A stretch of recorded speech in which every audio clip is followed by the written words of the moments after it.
Oh, bro. Mariel, kamusta? Kamusta? Hi. Ito naman, okay lang naman ako. Kamusta naman ang... Nandito pa rin sa Middle East. Kamusta naman ang buhay abroad? Okay lang naman. It's been a blessing talaga. Okay naman siya. Ayun, bro, and I would like to say thank you talaga kasi pinagbigyan mo kami ngayon and marami tayong mga audience na aspiring aircraft mechanic na sana matulungan mo rin through your advice, di ba? Siyempre. Oh, yeah. So, Okay. yung first question natin, Mariel, is, sabi dito, tell us about yourself and your career as an avionics engineer in the aerospace industry. So, medyo mabigat yung question. Actually, hindi ko masyado maintindihan. Mabigat It's na too question. technical. Masyadong malalim yun, ah. Yeah, medyo malalim. Hindi ko rin masyadong ma-digest eh. Pero, syempre, para sa ikauunlad ng ating mga aspiring aircraft mechanic. Ayun. So, kailangan nila ng ganun ba? iyong opinion. Okay. So far, ako naman ay, I've been working in this industry for 22 years. Oh. Tapos, I started my career in the Philippines. Tapos, I worked there for 4 years. And then, dito na ako nag-settle sa Middle East since 2005. So, I'll be turning probably around 18 years na rin dito. So, napakatagal na. Tapos, ayun nga, yung ginagawa ko as an avionics engineer. So, mainly, yung trabaho ko is to make sure na yung aircraft ay airworthy bago siya lumipad. Tapos, sinecheck ko lahat yung mga electronic parts ng aircraft, electrical parts ng aircraft, sometimes Oh. mechanical. So, actually, yung trabaho namin is more of a teamwork, a team effort, para lang mabigay namin sa mga customers yung safety at saka yung makarating sila sa destination nila in one piece. Siyempre, di ba? Okay. Yeah. Pero, bro, is this paano nangyari yung dream ng being a mechanic? So was it a big dream nung pagkabata mo or saan ba nagsimula ang lahat? Nagsimula ang lahat. Actually, nung bata ako talaga, gusto ko talaga maging piloto eh. Kasi I was really fascinated doon sa mga nakikita ko nung bata ko, the skies. Nakikita ko, minsan nakakakita ko nung may military bases pa sa Pilipinas, may nakikita ko mga nagpa-practice ng dogfight sa rice fields nung farm ng lolo ko. Oh. Tapos may nakikita kong, alam mo yung mga usok sa na naglilinya sa Yung puti, oo. naguhit. Oh yeah, yung naguhit sa atmosphere. Parang fascinated ako paano kaya yun. Tapos ayun nga, bata ako, I always dreamed like, to be a pilot, pero kaso hindi namin afford eh. So ayun nga, naging decision ko na lang nun is maging avionics engineer. Kasi para sa akin is marunong naman ako magutunting. And I learned it from my dad. Siguro naman ako sa kanya yun. Tapos, ayun na, nag-aaral na ako noon sa PhilSca, sa school. So, it was really a good experience. Tsaka, syempre, life-changing decision din. Feels ka. Ano yung pangalan ng school ulit, Mariel? Ano ka mo? Ano yung pangalan ng school ulit? Yung PhilSca, Philippine State College of Aeronautics. Oh, okay. Okay. Yeah, I heard about that school and balita ko medyo maraming ang dyan. Pinoy na mekaniko na nasa abroad na ngayon. Just like you. Oh. Di ba? So, nakaka-proud naman yung school na yan. Sobra. So, eto pa. So, sabi dito ng iba nating listeners or viewers, what are the benefits of working in this field, and what make this profession a unique one? Okay. Yung benefits niya actually, napaka-rewarding nitong career na to kasi nakakapag-travel ako sa iba-ibang lugar na alam mo yun, yung dahil sa trabaho ko, yun nga, may discounted tickets, meron naman siyang isang libreng ticket Oh. for the whole family. So, actually, I can go anywhere dun sa destinations na meron kaming network. Tapos, pangalawa is, yun nga, get to see the world. Makikita ko talaga kung ano yung mga dating nakikita ko lang sa pelikula, na nakikita ko na in real life. Tapos, ayun nga, I get to know the cultures of other people. Alam mo yung makikita mo yung ano ba talaga yung stereotype lang at saka yung talagang totoo. Yung mga, ano pa ba, tsaka ano, rewarding siya in a sense na parang endless yung development. Parang everyday, hindi naman everyday, but I would say there are times na talagang mag-aaral ka ulit ng bagong modelo ng aeroplano kasi yun yung updated. So, ayun. Tapos, it's actually unique kasi kumpara mo sa ibang profession, sa ibang profession kasi parang trabaho, parang routine. Ito sa akin sa field ko kasi nagtatrabaho sa line maintenance. So, parang everyday sa learning process. So, yun nga, parang sabi nga ni Forrest Gump, di ba? Hindi, doon sa Forrest Gump na pelikula na hindi mo malalang chocolate na madadampat mo. So, ayun. Tapos, unique siya. Tapos, it's just like a combination of being a lawyer. Kasi you have to know the regulations sa trabaho mo. Yes, so hindi siya katulad ng kotse na may regulation sila pero hindi ganun ka-strict.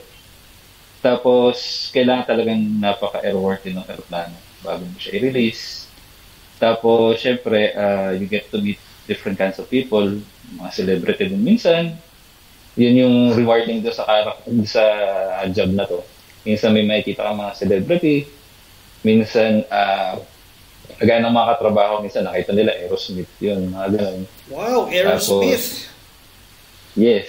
Tapos, nakita ko dati si Ate Sharwita kasi si Rita Paraneo. So, it was actually, one of those experiences na nakakatuwa din. Iba-ibang celebrities. Those are the few celebrities na nakita ko, nandito ko rin. Tapos, ano pa ba? Unique. Ayun, basta yun na yun. That's all I can say.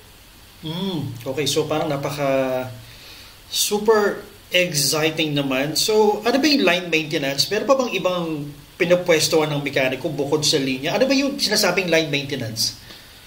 Okay. Yung line maintenance is kami yung nakikita nyo sa airport once you park the aircraft doon sa terminal. So, kami yung mismong nag-aayos ng mga sira ng aeroplano dumadating sa airport. Tapos yung base maintenance naman kasi is most of those people are in the garage or the hangars. So, they're the ones fixing those heavy maintenances. Kaya, we call them heavy maintenance people or base people kasi nandun lahat yung mga equipments na kailangan naming gamitin or kailangan nilang gamitin para mas deeper yung maintenance na gagawin nila. Tapos meron din mga taong taga-shops. They specialize on different components na part ng aircraft. Ganun. So yung sa inyo, Mariel, this is more on electrical, hindi ba ito yung parang mechanical, yung malaking engine ng aeroplano? Iba-iba ba ng yan? Ng parang pwestuhan ng mekaniko? Kasi napakalaki. So, okay, so specialty. You're talking about specialty. So, when it comes to specialty of different kinds of trades you're talking about, yung trades kasi is merong mechanical, merong electrical or avionics, merong tawag nito structures.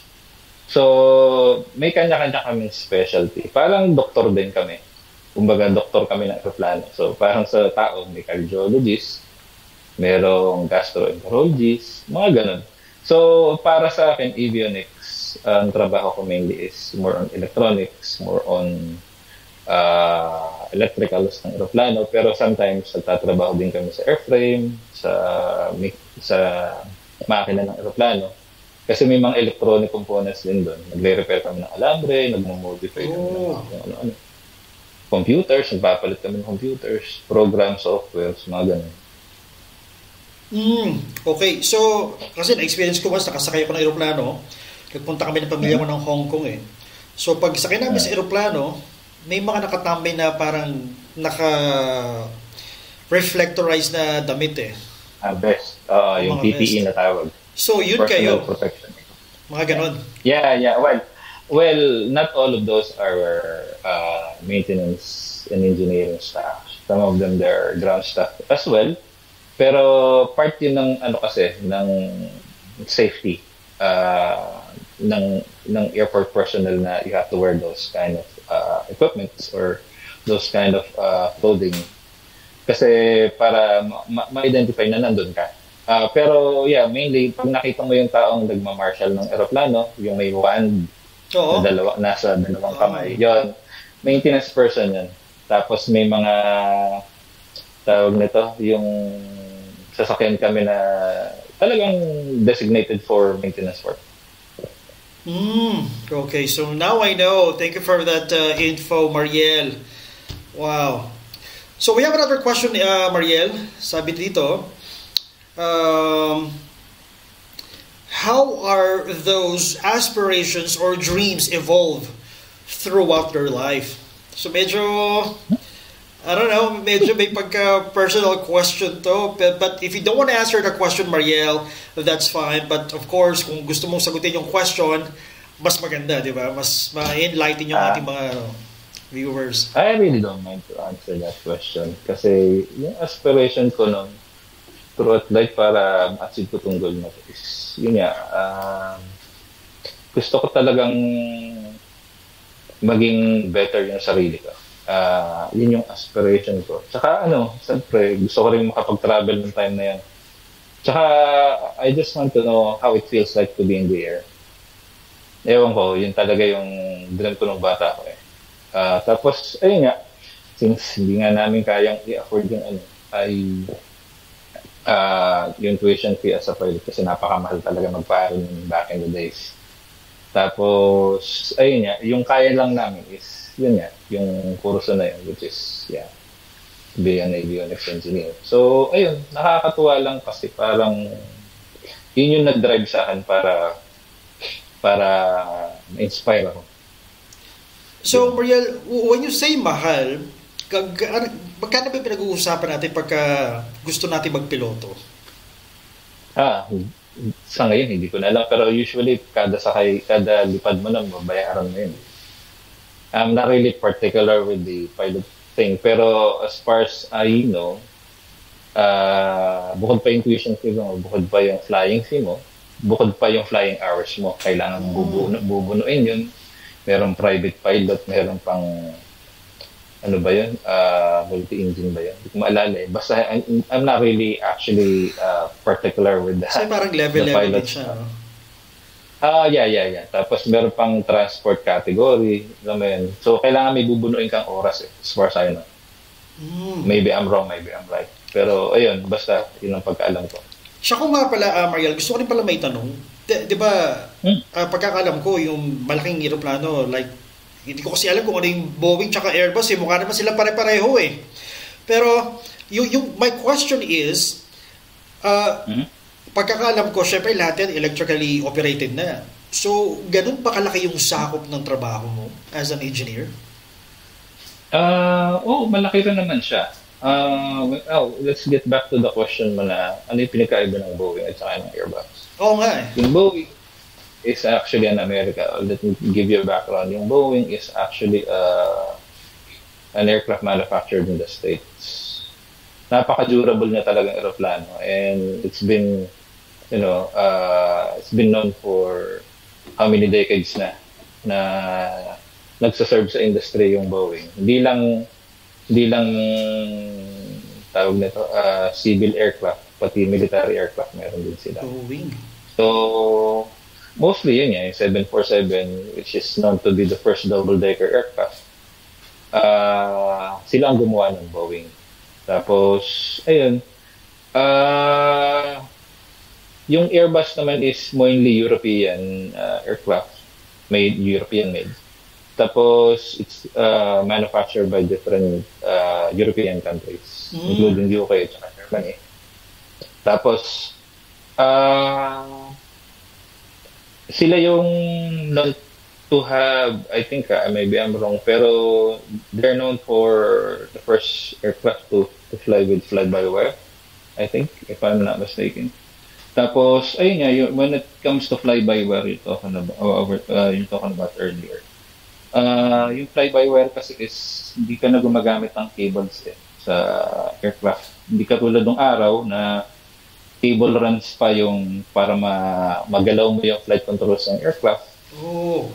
Nakakonect yung control column or control stick, or you call it now control now is joystick na, parang tawag side stick na tawag kasi nga fly by wire na siya, so wala nang kable. So dati control column is yung yoke ang tinatawag. So pag nung araw, back in the days, nakakonect yun sa kable, so yung kable itatransmit niya yung mechanical movement ng yoke papunta doon sa flight controls. So, ngayon hindi na, computer na lang, parang na lang lalaro ng video game, to be honest kasi may computer, may joystick na nakakonect dun sa computer, tapos papagalawin na niya yung flight controls, and that's it.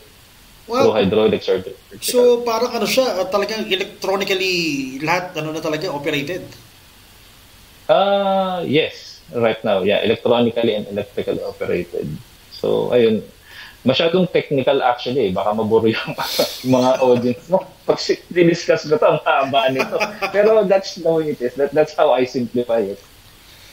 Control column, tapos computer, tapos yun na, yung mga actuators, tapos yung flight control surface mo. Yun na, that's it. So sa panahon ngayon, Mariel, pwede pa bang mag-crash ang aeroplano? So sobrang high-tech na ng mga computers and all na nakasampak sa aeroplano ngayon? Actually, yung kukumpare mo yung dati, the old style at saka yung ngayon, I would say mas safer. I would say it's safer right now for flying kasi yung mga eroplano natin these days ay meron ng mga redundancy when it comes to flight control. So may mga 3 computer siya or more na magmo-monitor lahat ng movements ng aircraft. At the same time, meron siyang calculation kung from what point A to B yung aeroplano. So lahat yun calculated na ng computer. So yung human error is minimal na. Unlike before na talagang mano-mano mo palili pa rin yung aeroplano na wala kang autopilot. Ngayon is actually, I would say, it's safer if you're gonna compare it to the previous technology. Okay, so yung chances na kung sakaling magkaroon man ng trouble, which is sana wala naman, this is more or na human error talaga, pinagkataon? Mostly, yeah. Mostly human error. Pero syempre, meron din mga software glitch. Pero yun naman kasi is nakaka-capture kagad ng computer natin or yung CMC na tinatawag natin or Central Maintenance Computing Function, which is siya yung parang I would say siya yung nag-monitor lahat ng mga errors ng aircraft. So pagdating pa lang sa airport ng eroplano, nakikita na agad namin kung ano nagiging problema niya. So para ma-prevent mo yung kasunod na flight na nare-rectify kaagad namin before siya lumipad out of that airport na naging destination niya. So meron na parang some form of early detection, prevention, something. Yeah. Not really early detection, but real time, I would say. That's the right word. Real time detection. At the same time, meron din kaming nakikitang may website kami pinupuntahan na pwede namin makita kung ano talaga nangyayari sa aircraft while it's flying in the air. So nagbabato siya kagad ng signal to the ground. So alam na namin gagawin namin. So nakaka-order na kami ng pyesa, na-check na namin yung history nung mga problema ng aeroplano previously. So ayun, ganoon lang siya kasimple.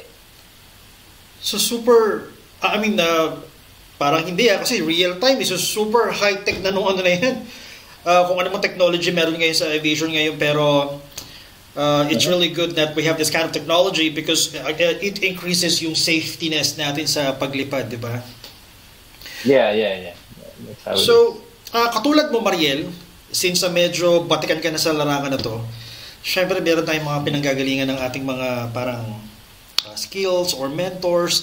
Now, Mariel, were there any significant role models or members or mentors, in your life who had helped guide you towards your profession or inspired you to pursue a certain path? So, parang someone na talagang nag-mentor sa'yo or kung paano mo siya i-breakdown isa-isa para sa atin? Okay. So, para sa akin, let's talk about inspiration. Yung inspiration ko talaga dito, mainly is my dad. Actually, hindi siya talaga aircraft engineer, but he's actually a civil engineer when I was a kid. Pero I learned a lot of things from him, like, paano gumamit ng tester, paano gumamit ng proper tools, mga hand tools I'm talking about. So, those are the basics. So, para sa akin, my dad was my hero when I was a kid. So, ayun nga. Tapos, kaso nga lang, magkaiba lang talaga kami ng interest. So, construction sa kanya, sa akin, aeroplano. So, ayun nga, nung nag-pursue na ako ng career ko, yung mga seniors ko sa Pinas, nakita ko rin kung ano yung, nila,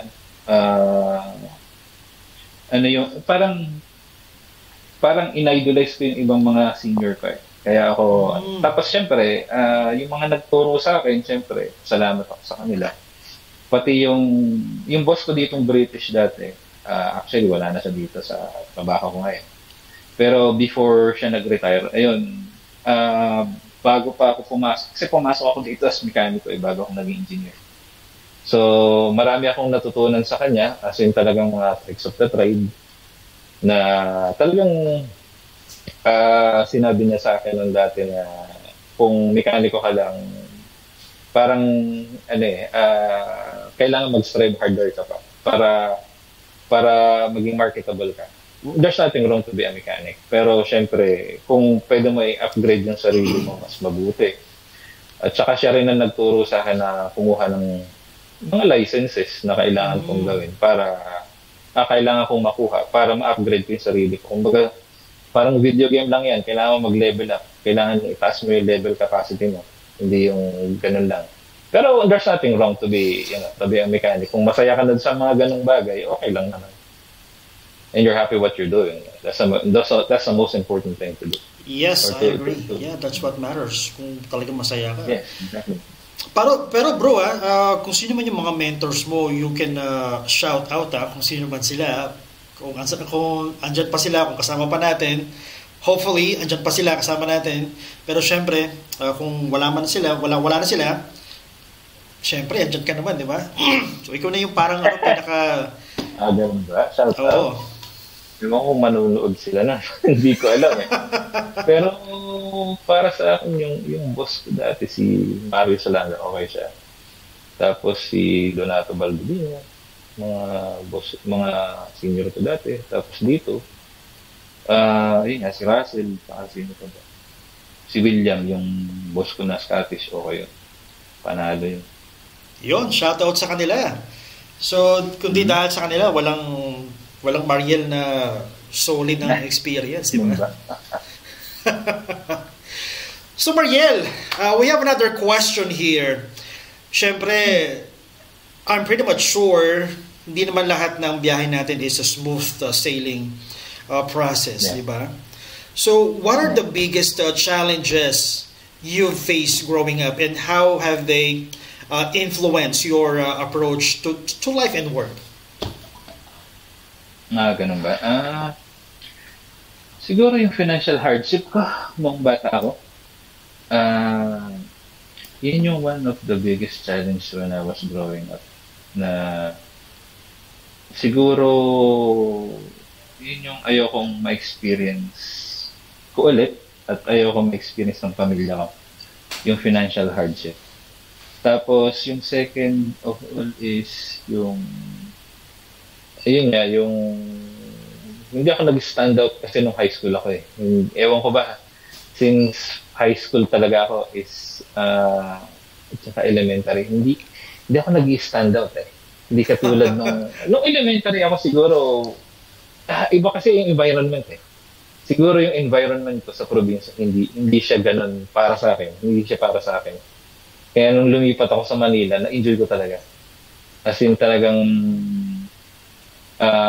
ayun nga, yung hardship ko na parang hindi ko natututunan yung ibang bagay, natututunan ko kagad siya siguro dahil kukunti lang kami nun sa klase.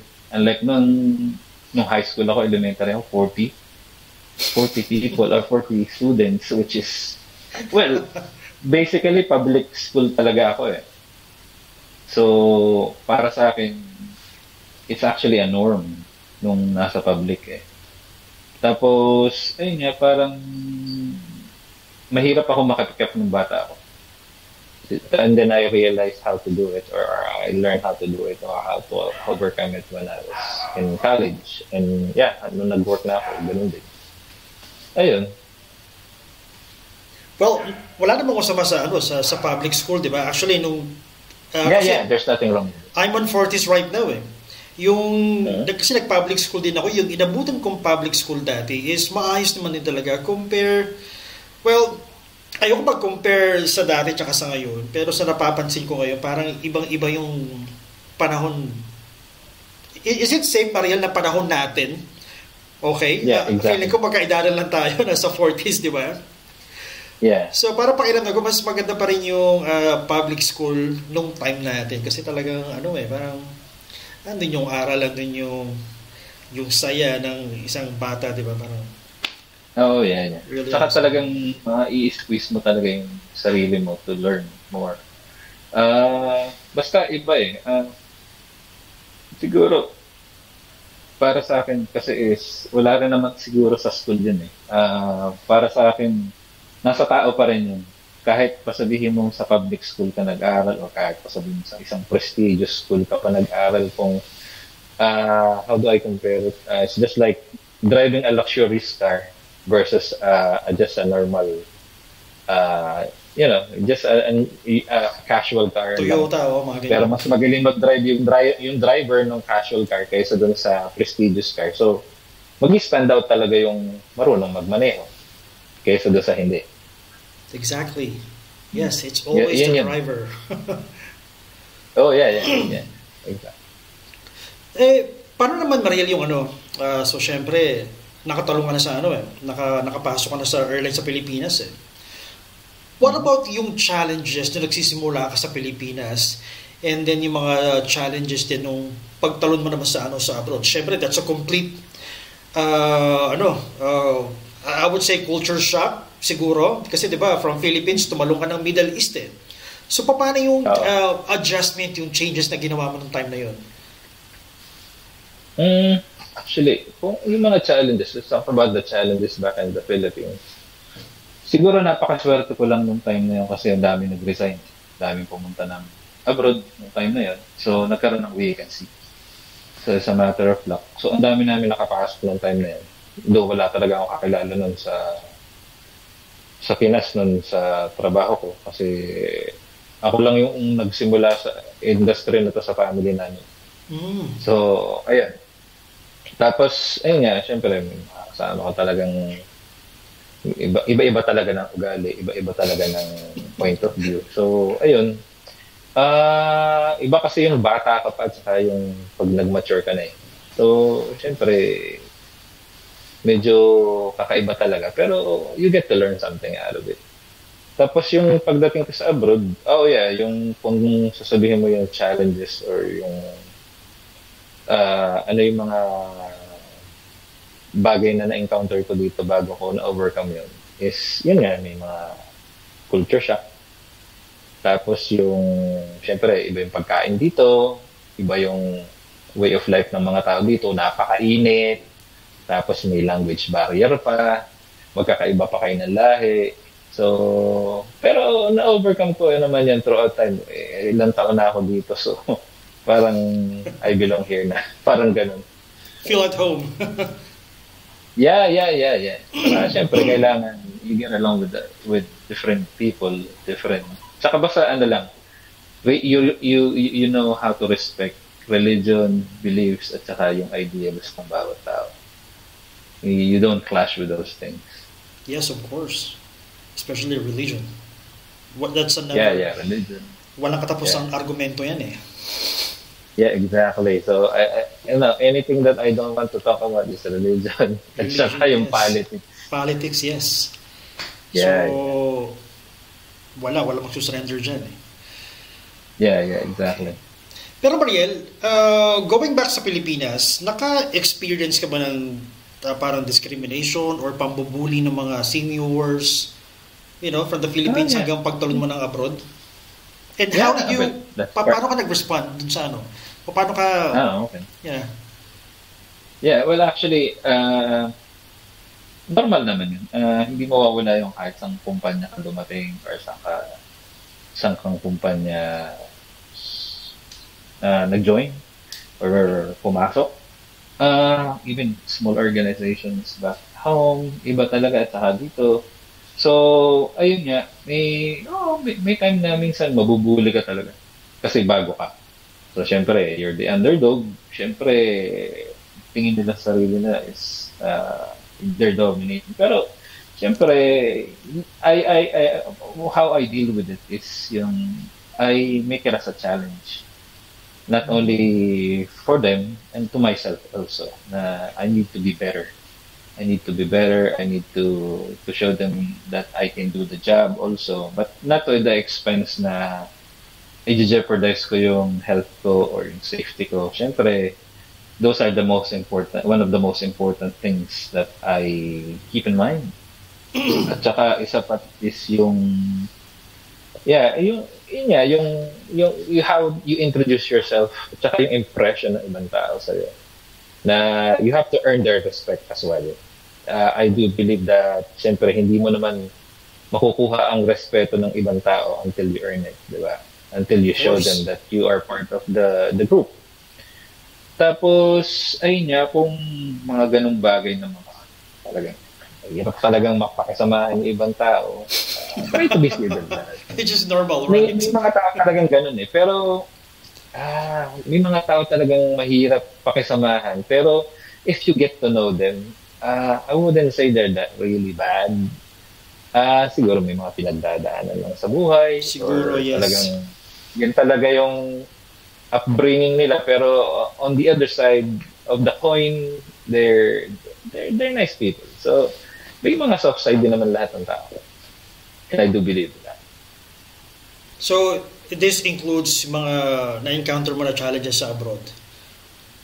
Well, yeah. Even here in abroad, kasi syempre, may language barrier. So, syempre, yung impatience minsan, hindi ka maintindihan.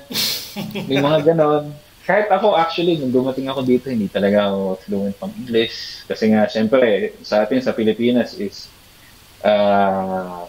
we were taught how to speak English, pero not how to apply it in real life.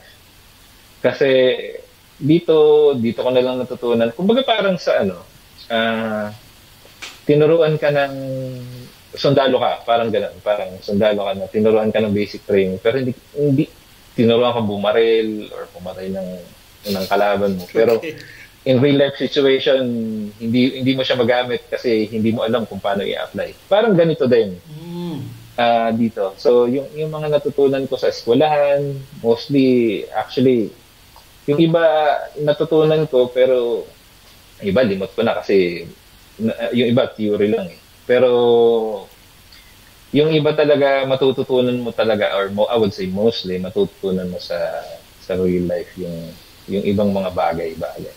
Pero I wouldn't say that you stop learning. Siyempre, you keep on learning kasi magagamit mo pa rin yung theory na natutunan in some other ways. Hmm. Okay. So parang medyo, ayun nga, yung sa, may mga tao na talagang mahirap pakisamahan eh. Pero hindi mo rin kasi mapili yung mga makakasama mong tao eh. Kaya you have no choice but to deal with it or talagang ano eh, makisama rin Yeah, eh you kung have to ayaw be nila eh. civil kasi ano yun eh, like what I said earlier na this is a team effort job. So may mga grupo kayo. So kung may friction ka dun sa isang kasamahan mo, it would be very, very difficult to work every day kasi may friction ka with other people. So try to be civil. Trabaho lang, no? Yun lang. Kung trabaho, trabaho, and then siguro magkaiba talaga kayo ng personal opinion or personal beliefs. Set aside nyo na lang or you try to stay away from each other. So Be hanggang sa civil ngayon, lang. Mariel, meron yan. Oh, yeah, yeah. Meron pa rin. Meron naman. Pero, yun nga, sabi ko sa'yo, it's all about respect din. It's all about respect. Magkakaiba kayo ng opinion. So, yeah. Mm. What works for me, works for me. What works for him or her, Works for him. works for her. Yeah. Oh, bro. Yun. Next question naman natin is from Quezon Province, but I'm not sure kung saan part ng Quezon Province he is. And anyway, ang sabi niya dito, how do you cope up with the stress from work and at the same time maintain yung yung resiliency sa trabaho? Okay. Hobby siguro. Kailangan may hobby. May hobby talaga isang tao. Kagaya ko, ang hobby ko kasi is yun nga, naglaro ng video games. Tapos, mag-travel. Tapos yun nga, yung mag-ayos ng gitara. Well, I'm still learning, pero para sa akin kasi, siguro kasi trabaho ko nga mag-ayos. So, yun nga lang, parang related pa rin sa trabaho ko. Pero nag-i-enjoy kasi ako ng ginagawa ko. Yung mag-ayos ng gitara. Tapos, ayun nga, kung paano ko siya ikinokop up, yun nga, nagta-travel kami ng family ko. Since, may benefits naman kami. So, ayun, tapos, diba? Yun, usual stuff na kailangan minsan umalis talaga ako sa trabaho or magbakasyon, mga ganun. Para lang ma-pop up yung stress. Para ma-refresh. Exercise, yeah. Exercise. Good. At least, 'di ba, may may parang kumbaga parang outlet, kasi nakaka-stress na rin eh. Yeah, tsaka syempre, tandaan natin, health is wealth. Yun ang pinaka-importante. Kailangan alagaan natin yung sarili natin. Otherwise, we won't function. Yes, definitely. I agree with you, bro. Anyway, so paano naman yung time sa pamilya at profession at trabaho, 'di ba? So nagka-clash yan eh. So paano mo i-explain sa pamilya mo na may trabaho ka, tapos may okasyon? Paano yung ganun? Okay. So far naman, yung family ko yung time ko sa family ko at saka yung sa trabaho is nababalance pa naman siya. What I mean is, nakakalabas kami. Minsan nagsisini kami ng pamilya ko. Makain kami sa labas. Tapos, nagsisimba kami. Nababalance ko naman siya kasi buti na lang understanding yung boss ko eh. Yung boss ko naman kasi pag sinabi kong family reasons, binibigyan niya talaga ako ng oras. Minsan umuwi ang maaga. Minsan, hindi niya ako pinapapasok sa trabaho para lang mapunan ko yung oras ko para sa pamilya. Tapos, yung sa trabaho naman, siyempre, pag kailangan nila ang pumasok, bakit hindi? Kumbaga, give and take lang. Pero, siyempre, pag papipiliin ako between the two, yung family at saka yung trabaho, siyempre, pipiliin ko yung family ko over yung trabaho. Siyempre naman, di ba? Pamilya tayo, siyempre. And, yeah. As a Filipino, pagka sinabi kasing pamilya, that's already the top of our priority, di ba? Kahit anong mangyari, family first eh. Yes. Exactly. And, yeah. So, isa sa mga natutunan ko of course, sa pamilya natin. Yeah. So, yun. What about yung ano naman yung mga yung mga importanteng lessons or mga natutunan mo all throughout sa career mo na licensed aircraft engineer? Natutunan ko along the way. Mhm. Siguro kailangan open ka sa changes. Ah, what I mean is yun nga, yung you never stop learning. At the same time, syempre, kailangan ka rin matutong mag-manage ng oras, mag-manage ng pera mo, ng, ano pa ba, mag-manage ng mga bagay-bagay na kailangan ipaplano mo siya way ahead. Kasi you never know what's gonna happen, pero knock on the wood, sana hindi. Pero tapos, ayun nga, ano pa bang natutunan ko sa ayun nga, help yourself before helping Helping others. others. Siyempre, lalo na, I always tell it to my kids na yung ako, as their dad, I'm actually the root of the family. So, they're the fruit, the wife is the body or the stem of the plant. So, pag ako nawala or something happens to me, syempre, the Apektado rest of lahat siya. the tree would will not survive. So yun yung ano nun. I have to help myself first and then I help others. Siyempre.